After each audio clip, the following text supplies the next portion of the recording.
But before we get to that, when I was training as a psychotherapist, I trained in a model called the conversational model, which I think is called interpersonal psychotherapy in the UK.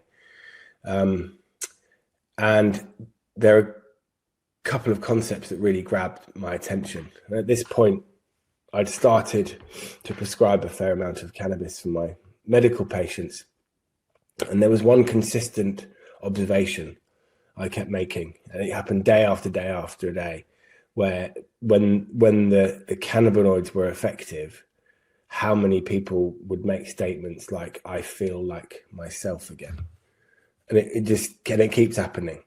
And when you find the right doses, etc., which has very little to do with the recreational use or getting stoned, but consistently patients will start to say that they feel like myself. I feel like myself.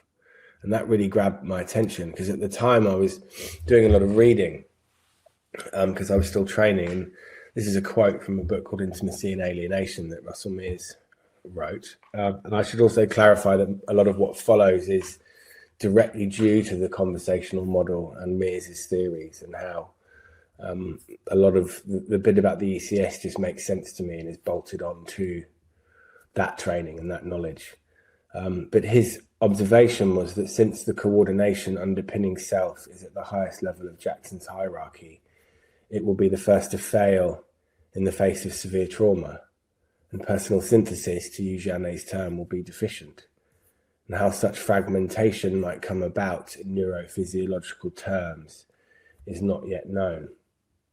And that really grabbed my attention. Now, for those of you who don't know, Hewlings-Jackson was one of the forefathers of neurology in Britain, really, and he had a very holistic approach to consciousness and mind-body integration, and he came up with a model called the hierarchy of consciousness. And his work really got forgotten for a long time, and his contemporaries at the time were people like William James, talking about the stream of consciousness, and I think Hewlings-Jackson was one of the first, if not the first person to use the concept of self in the medical literature. And Pierre Janet was another contemporary at the time. And this is sort of slightly before Freud and other kind of forefathers of psychoanalysis, especially.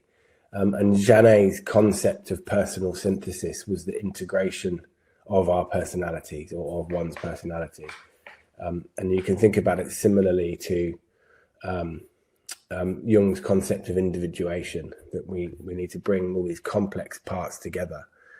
And this sits on the background of this idea of Hewlings-Jackson's that we're a coordinated mind-body organism, and that consciousness arises as a result of more and more coordination within the body and the mind. Now, a lot of that was lost, especially in the last 100 years, and a lot of these guys' theories were sort of ignored.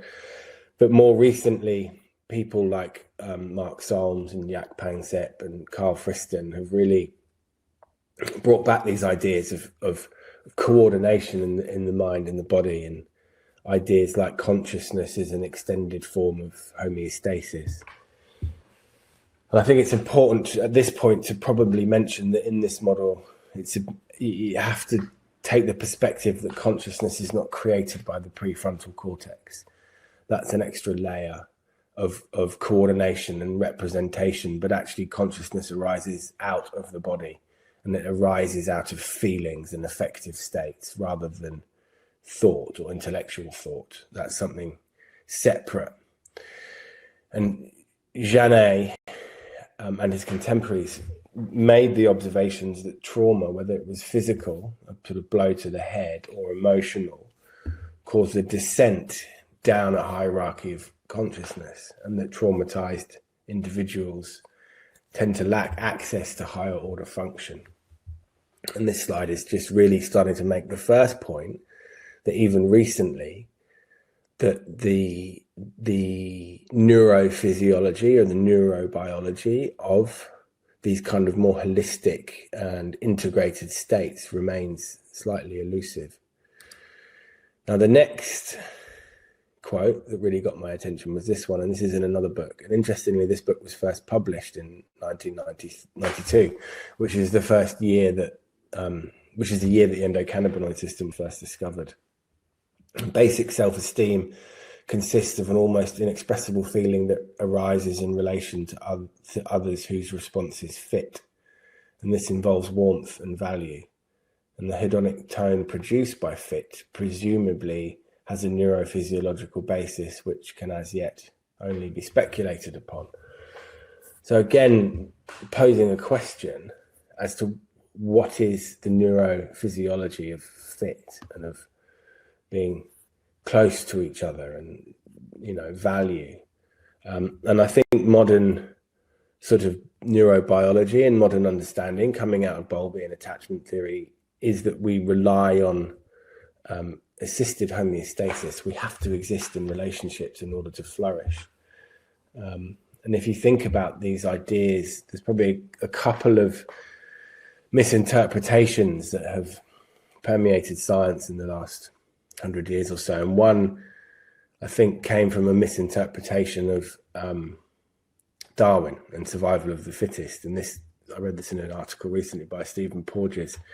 But we've assumed that those who do best are the strongest and the most aggressive with the most resources. And it presents quite a different perspective, because actually survival relies upon the gentlest and working in cooperation with each other and living in community and finding safety, intersubjective safety and interpersonal safety. And that relies on the capacity of nervous systems to downregulate. And so whilst the stress response is important for survival, it's also imperative that we can downregulate our stress responses in order to function in healthy and rewarding relationships. And a lot of what follows is speaking to that kind of downregulation of the nervous system. And I probably won't get there today, but a lot of this is important if you think about psychotherapy as a process of assisted homeostasis, as a process of relational repair and helping our clients to really find new ways to exist in relationships so that they can live happy and productive lives.